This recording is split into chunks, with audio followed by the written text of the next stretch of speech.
Yes, let us start a new topic.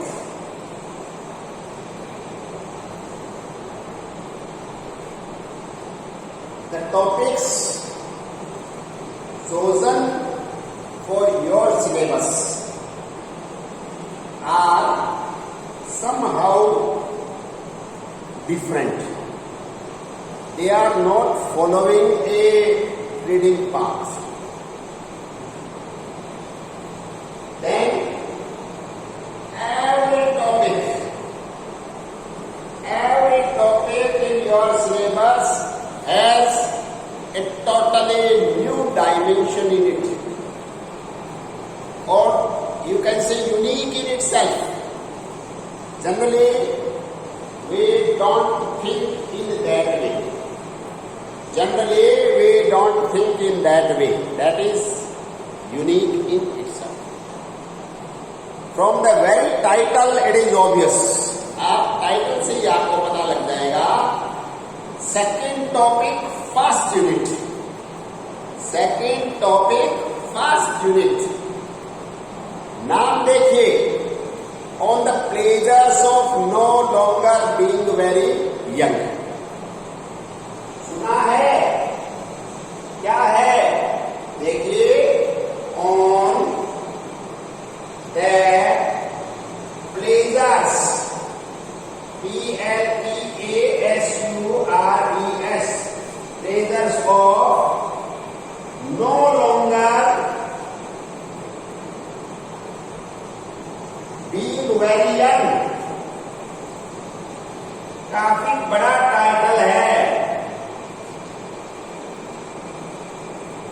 Being very young. On the pleasures of no longer being very young. What does it mean? इसका मतलब क्या है, ये आप समझने का प्रयास करें पहले तो. कि all the pleasures of no longer being very young, कि युवा नहीं रहने के आनंद. युवा नहीं रहने के आनंद. युवा नहीं का मतलब क्या हुआ भाई दबे? अरे भाई, युवा नहीं का मतलब प्रौढ़, अधेड़, वयस्क, और आगे ले जाए तो एज. प्रौढ़, अधेड़, ओल्ड एज. युवा नहीं का मतलब बच्चे से नहीं है. युवा नहीं का मतलब है युवा अवस्था जो पार कर चुके हैं. 50 क्रॉस. क्योंकि आजकल देखिए 50 तक तो युवा ही चलते रहते हैं. अपने देश में अधिकांश नेता जो है युवा नेता 50 के आसपास के युवा नेता होते हैं.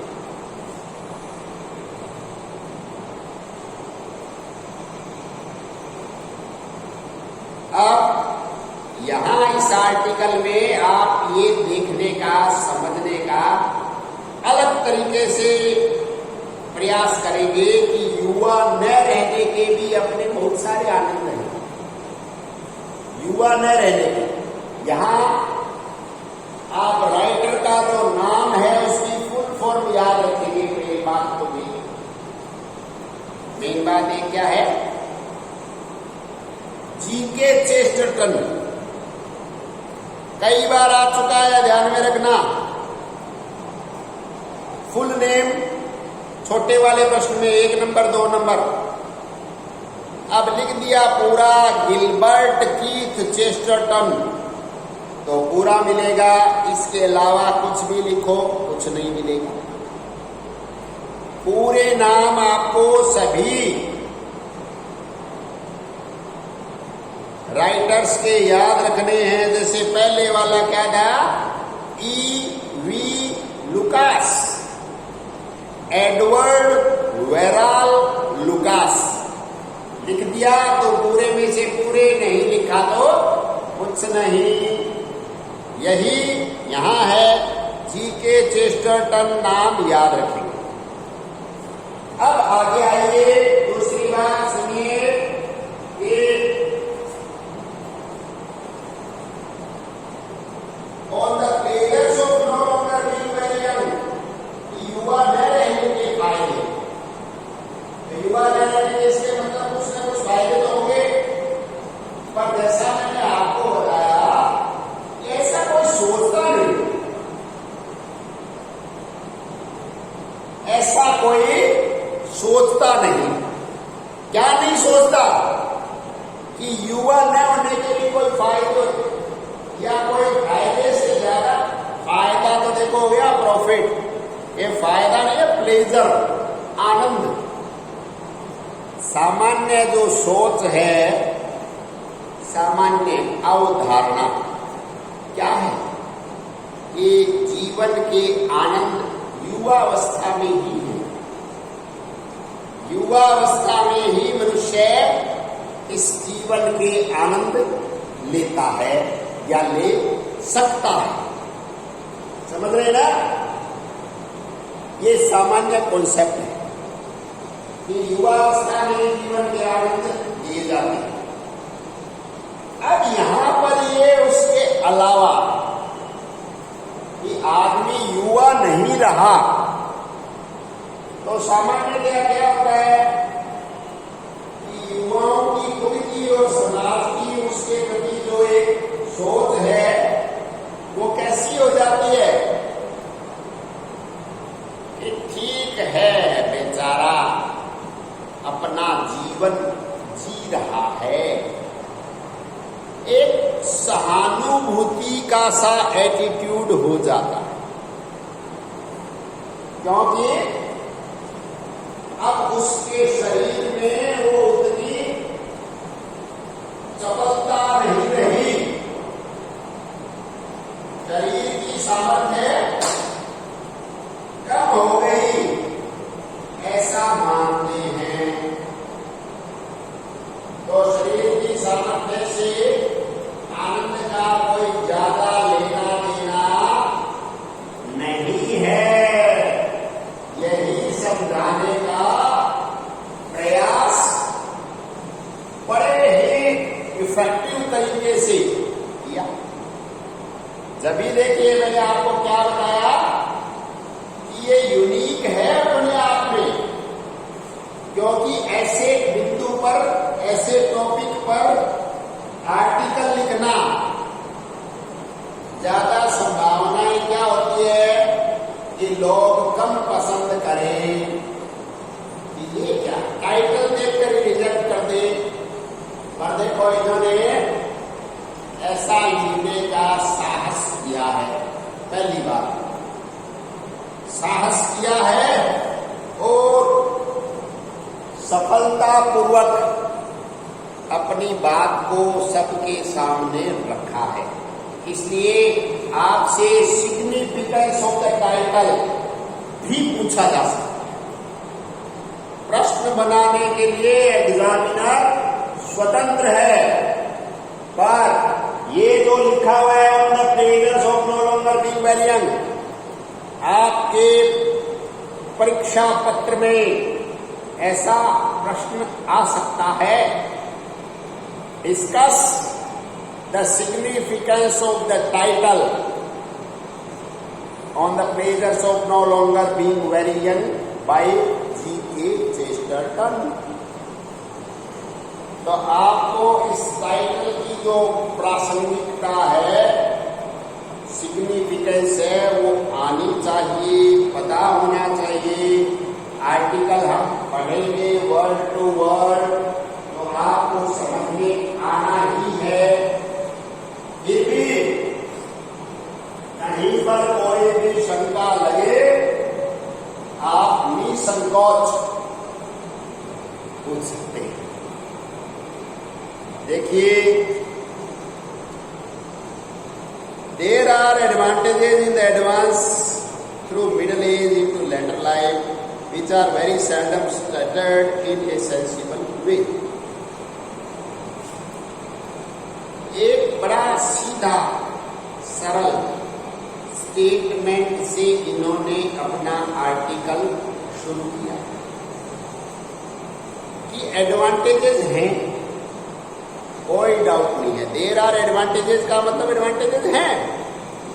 कहाँ? In the advance through middle age into later life. ये जो क्या मिडिल एज को बोलते हैं, अधेड़ अवस्था, प्रौढ़, उससे आगे वृद्धावस्था की ओर, ऐसे 50 क्रॉस करने के बाद भी, 50-55 क्रॉस करने के बाद भी ये क्या कह रहे हैं? Advance through the middle age. वहां भी एडवांटेजेस हैं। एडवांटेजेस का मतलब प्लस पॉइंट।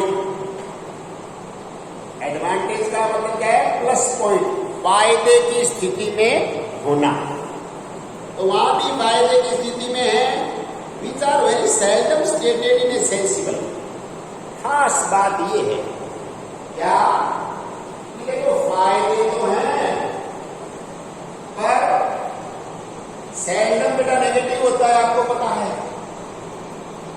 उनको कभी सेंसिबल सिस्टेमेटिक तरीके से प्रेजेंट नहीं किया गया, क्योंकि मैं बता रहा हूं जनरल कॉन्सेप्ट में लोग मानते ही नहीं, और जो मानते हैं उन्होंने उसको प्रभावशाली तरीके से नहीं रखा है। फायदे हैं, प्रौढ़ अवस्था में आने के अपने गुण हैं, फायदे हैं, पर उनको सेंसिबल का मतलब क्या है? समझदारी पूर्वक, जो औरों के भी समझ में आए, औरों के समझ में आने लायक हम क्या बता सकते हैं? जब हमें खुद में समझ में आए। सीधी सी बात है। अरे जब हमें खुद समझ में आएगा कोई भी कॉन्सेप्ट, तभी तो हम वो कॉन्सेप्ट है दूसरे को प्रॉपरली कन्वे कर पाएंगे। अब लोगों के समझ में नहीं आया कि एडवांस जो लाइफ है उसके भी अपने आनंद है, उसमें आदमी प्लस में रहता है, उसका जो अनुभव है वो यूनिक होता है। पर अब इनको तरीके से बताए तो क्या होगा?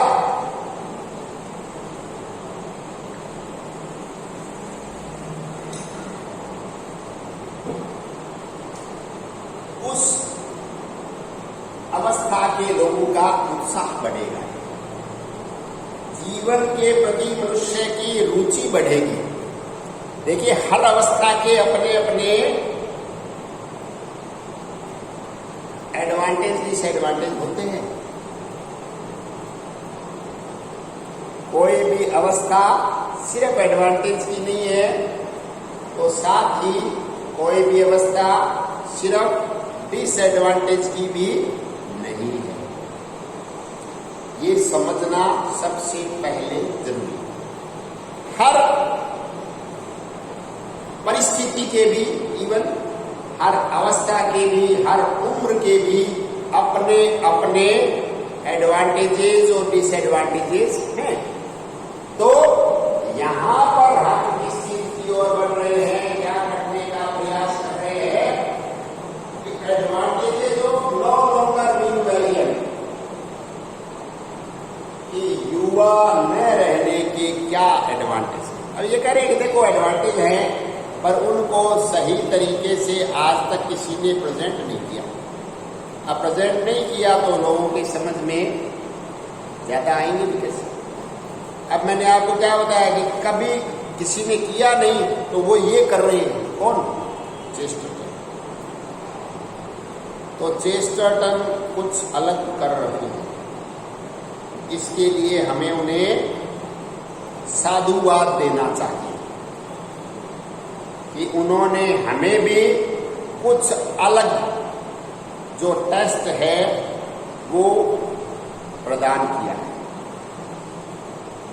Generally they are stated in a sentimental way, in a general suggestion that all old men are equipped with beautiful snowy beards like Father Christmas and rejoice in unfathomable wisdom like Jasper. सामान्यतया क्या होता है कि युवावस्था भेड़ावस्था निकल गई तो फिर उसको बोलते ही अपन वृद्धावस्था।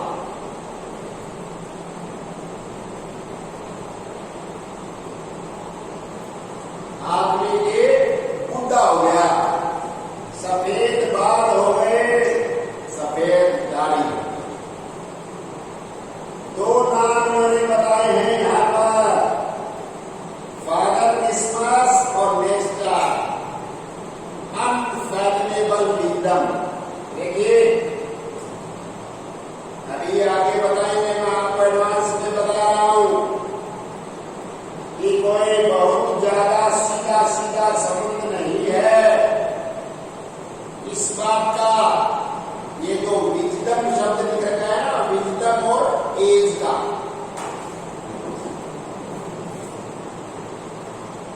विजडम और एज सामान्य कॉन्सेप्ट अलग चल रहे हैं, ध्यान रखना कि कोई बुढ़ा हो गया या 60-70 का हो गया, इसका मतलब वो बुद्धिमान हो गया, ये कोई गारंटी नहीं है कि एज बढ़ने से बुद्धि बढ़ जाती है। कम अवस्था के भी बहुत बुद्धिमान, शार्प, मैच्योर प्रवृत्ति के लोग पाए जाते हैं। और सामान्य कॉन्सेप्ट ऐसा सा है, जनरल सजेशन और सेंटिमेंटल वे का मतलब क्या है कि हम उनके प्रति थोड़ा सा सहानुभूति का सा भाव रखते हुए बर्ताव करते हैं।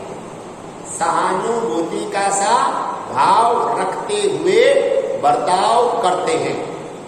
क्या कि बेचारा, यानी आपको बेचारा दिमाग में आ जाता है। इसके लिए जो 55-60 नजदीक पहुंच गया, क्रॉस कर गया, ऐसी उदाहरण है भाई सामान्य। और मानते हैं कि बूढ़ा हो गया तो फादर क्रिसमस, सफेद दाढ़ी, लंबी बाल, सफेद, अपने जैसे साधु, बस वैसा सा हो जाता है। ये भी कोई अटल सत्य नहीं है। जैसे एज बढ़ने के साथ बुद्धिमान हो जाएगा, इस बात की कोई गारंटी नहीं है, तो बूढ़ा होने के साथ साथ या 60 क्रॉस कटे ऐसा हो जाएगा, ये भी कोई गारंटी नहीं। इसलिए उनके प्रति जो हम ऐसा भाव रखते हैं, सहानुभूति जैसा सा, वो कोई ज्यादा समझदारी वाली बात नहीं है चेस्टरटन के अनुसार। All this has caused the young people to be skeptical about the real advantages of the old people, and the true statement of those advantages sound like a paradox. अब ये सारी बातें हैं, इनसे क्या होता है? स्केप्टिकल क्या होता है? संदेह की स्थिति, भ्रम की स्थिति।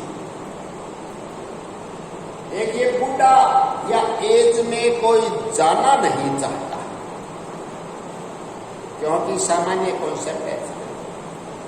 बेटा एज है वो हमारे नियंत्रण में थोड़ी है कि जाना चाहे, मैं जाना चाहे कि नहीं भाई, मैं तो 23 साल का ही रहूंगा हमेशा, लेकिन संभव नहीं है। क्योंकि मनुष्य समय के आयाम से कभी भी अपने आप को मुक्त नहीं कर पाता है। मनुष्य का जीवन जो है वो समय के सापेक्ष ही चलता है। कम समय हुआ है तो वैसा लगेगा, ज्यादा समय हुआ है तो वैसा लगेगा। ये सामान्य अवधारणाएं है कि मनुष्य समय के अनुसार या समय का गुलाम है।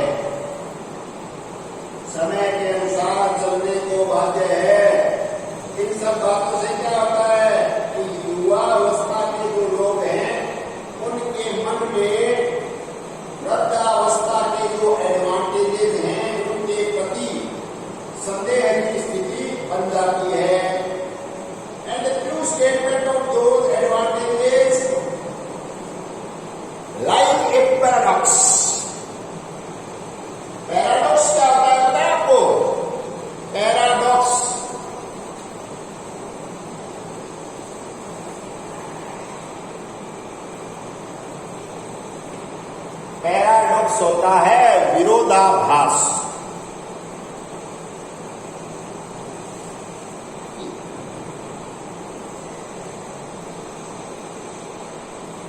ऐसे तेज होने पर आनंद, ये विरोधाभास। समझ रहे हो ना? जैसे नरक में मौज कर रहा है, ये विरोधाभास। मतलब नरक में कहां से मौज? तो उस चीज को मान ही ऐसे रहे कि एडवांटेज को देने में, तो पीड़ा ही पीड़ा है, तो उसमें एडवांटेज क्या हो गया? विरोधाभास। कि ये तो आपस में कॉन्ट्राडिक्टरी बातें हो गई। ये बूढ़े आदमियों के आनंद के संदर्भ में हम जिक्र कर रहे हैं। बूढ़ों के कहाँ आनंद? बूढ़ों के तो विचारों की समस्या ही समस्या है, दवाइयां साथ में रखनी पड़ती है। ऐसा सामान्य कॉन्सेप्ट है, कोई जरूरी नहीं। I would not say the old men grow wise, for men never grow wise, and many old men retain a very attractive childishness and cheerful innocence.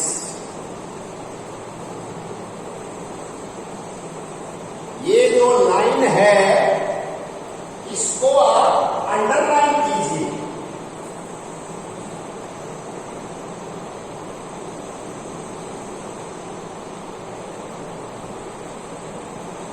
ये जो लाइन है, इसको आप अंडरलाइन कीजिए। आपके परीक्षा में रेफरेंस कॉन्टेक्स्ट पोर्शन में आने की पूरी संभावना रहती है। क्या लिख रखा है देखिए,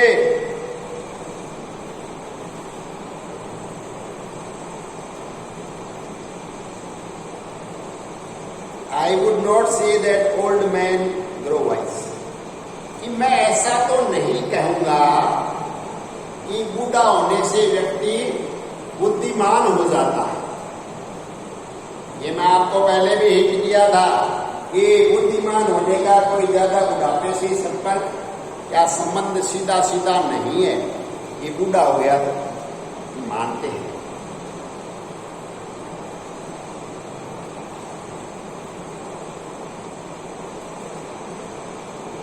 For men never grow wise, ये लाइन, ये सार है, एसेंस है। कैसे? आप स्वयं चिंतन करें, मनन करें। A student of literature must think, ruminate, brood, ponder over these type of things very seriously. Man never grow wise. इसका क्या मतलब?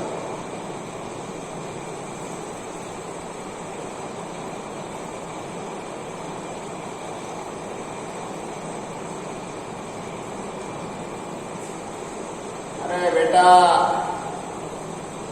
जो बुद्धि है ना, बुद्धिमानी, वो एक सापेक्षिक तथ्य है। इसलिए कहा है मैन नेवर ग्रो वाइज। आप और मैं, कोई भी बुद्धिमान, जैसे आप परीक्षा की खूब तैयारी करते हैं बच्चे, कई कम भी करते हैं। अब कई बार क्या हुआ कि जिसने कम तैयारी की पर जो तैयारी की वही आ गया एग्जाम में, तो उसको इंटेलिजेंट मान लिया जाता है, ज्यादा नहीं करता। और किसी ने बहुत ज्यादा की पर उसके ज्यादा वाले के जो इंपॉर्टेंट थे वो नहीं आए।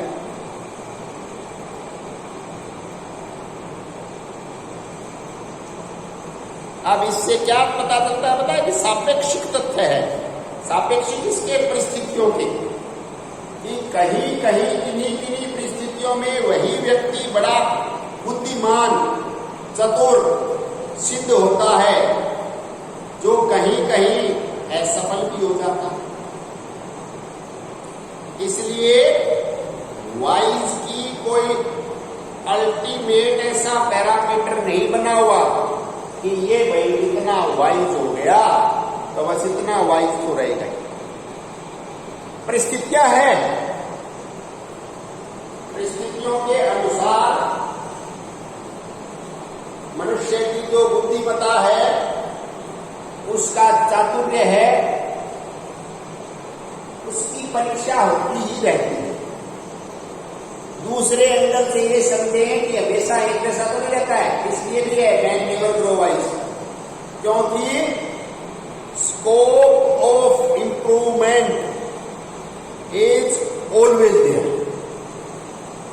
बुद्धिमत्ता कभी 100 पर नहीं पहुंचती, उसमें सुधार की संभावना सदैव बनी रहती है,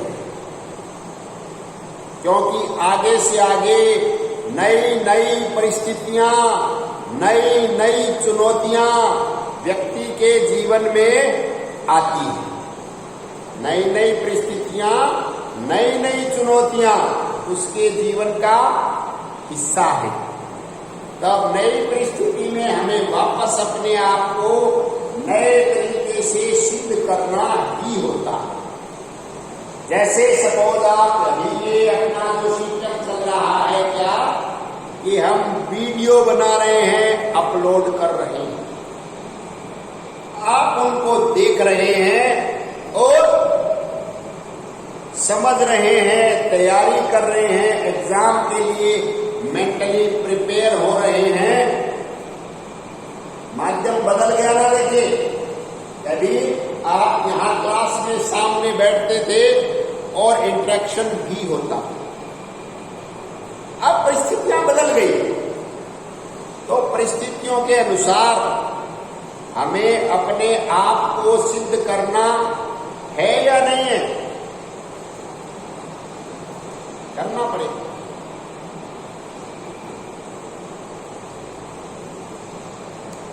अभी सुविधाएं बढ़ी है, ध्यान रखना विद्यार्थी, जब चाहे आपकी जब सुविधा हो आप वीडियो देख सकते हैं। क्लास का तो आगे फिक्स टाइम था कि 9:50 से 10:40 तो पहुंचना ही पड़ेगा। 2-5 मिनट लेट हो गए और हो गए, बड़ी दिक्कत। देखिए, अब इसमें भी आप एडवांटेज डिसएडवांटेज दोनों देखिए। उसमें हम आमने सामने होते थे, वो एडवांटेज था। तो इसमें एडवांटेज क्या है कि आप चाहे जब देख सकते हैं वीडियो को, आपको जब समय हो, सुबह, शाम, दोपहर, जब आपका ध्यान केंद्रित हो, आप उसको देख सकते हैं। पुस्तक अपनी खोल के सामने रख सकते हैं और जो उसका एक्सप्लेनेशन बताया जा रहा है उसको सुन सकते हैं, समझ सकते हैं। ये किस चीज का एग्जाम्पल बता रहा हूं मैं, ये वाइज। अब इन परिस्थितियों में देखो, वाइज तो थे, स्टूडेंट इंटेलिजेंट थे, पर अब इन परिस्थितियों में भी अपने आप को करके दिखाएं तो उनकी परख का माध्यम बदल गया ना। कर भी सकते हैं या करेंगे ही, ऐसी हम उम्मीद करते हैं। थोड़ा बहुत परिवर्तन हो जाता है, उससे कोई बहुत ज्यादा प्रभाव नहीं पड़ना चाहिए। सिलेबस भी वही है, पढ़ाने वाले भी वही हैं, थोड़ा सा तरीका बदला है तो आप उन तरीकों से एडजस्ट करते हुए समझेंगे तो आप वाइज कहलाएंगे। अदरवाइज क्या लिखा है, man never grow wise. And many old man retain very attractive childishness. आपने देखा होगा कि बहुत सारे बूढ़े लोग हैं, उनके व्यक्तित्व में एक बड़ी ही आकर्षक बाल सुलभता, समझते हो ना, बाल सुलभता, बचपना बना रहता है। Attractive childishness and cheerful innocence. देखिए, इनोसेंस चीयरफुल ही होती है और अट्रैक्टिव चाइल्डिशनेस अट्रैक्टिव, और चाइल्डिशनेस इनोसेंस से भी जुड़ी हुई है। बूढ़े बूढ़े हैं फिर भी बच्चों की तरह खेलते हैं, आनंदित होते हैं, मुदित होते हैं, जोक सुनाते हैं।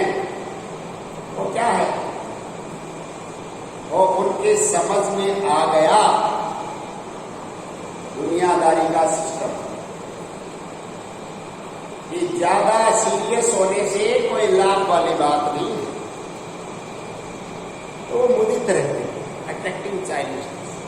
दूसरा देखिए, अपने यहाँ ये भी बताया गया है कि बुढ़ापा है वो दूसरा बचपन होता है। बचपन में तो बचपन है ही, बूढ़ा व्यक्ति भी है ना। घर में समझदार बहू किसको माना जाता है?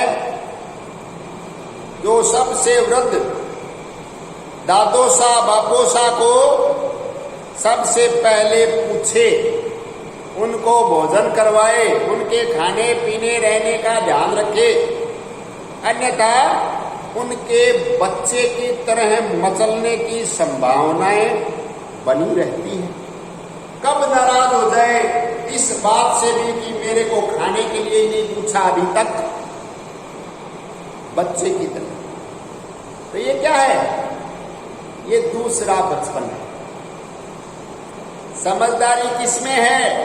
कि हम उसके अनुसार उनके लिए अरेंजमेंट्स करें, उनको उसके अनुसार, परिस्थितियों के अनुसार ही उनको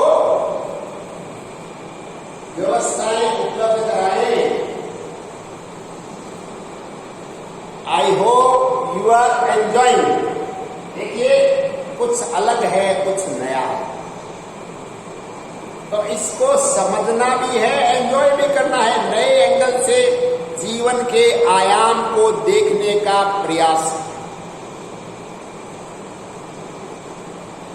थोड़ा सा अलग है, इसलिए हम थोड़ा थोड़ा करके उसको एक्सप्लेन करके समझने का प्रयास कर रहे हैं। एग्जाम के दृष्टिकोण से बड़ा इंपॉर्टेंट है, इसलिए आप थोड़ा सा ध्यान देते चले। नेक्स्ट वीडियो में हम इसको कंटिन्यू करेंगे। कहीं कोई डाउट लगता है आप पूछ सकते हैं, कांटेक्ट कर सकते हैं। जब भी देखें वीडियो ध्यान में रखना, अपनी पुस्तक खोल के सामने रखें, लाइन टू लाइन मिलाते हुए चले और समझते। Thank you very much for today.